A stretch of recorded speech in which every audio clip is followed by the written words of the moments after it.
joins us now via Skype from his home in London. And Mike, many thanks for jumping in front of your computer's camera.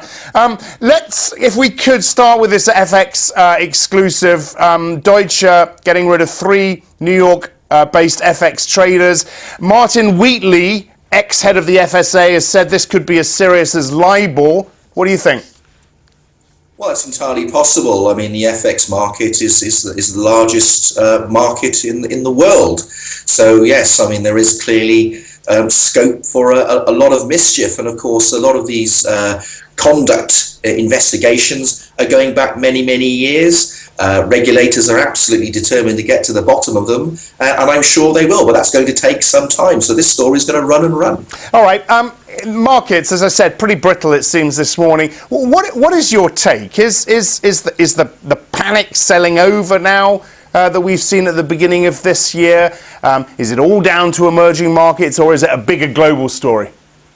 Yeah, well, I think the panic is over, at least for now, but as you say, markets feeling very fragile.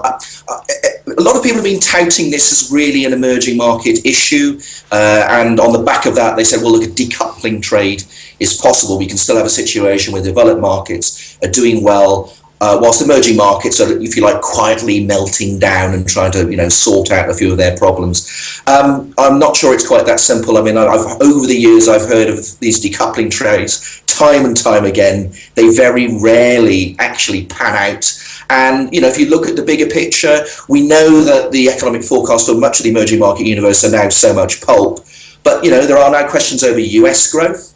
I would say if you look at what's going on in Japan, we haven't really seen a delivery of Abe's third arrow, and there's no signs that real wages are picking up in Japan either. So I think there's a question mark over that great monetary experiment. So kind of we're almost left with the European Union and its fragile economy as being, the G3 element that looks the most certain. And I think that's quite a scary place to be if we're relying on the EU for global economic growth. Well, what's going to be the biggest catalyst for a shift this week? Is it going to be the ECB? Is it going to be the non-farm payrolls? What do you think?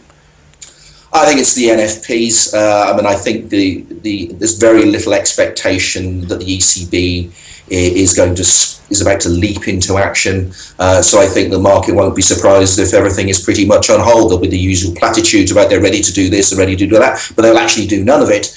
But yeah, NFPs, I think it's where a lot of the recent angst came from, that very weak December print. So the market's going to be very sensitive to any repetition of that kind of weakness.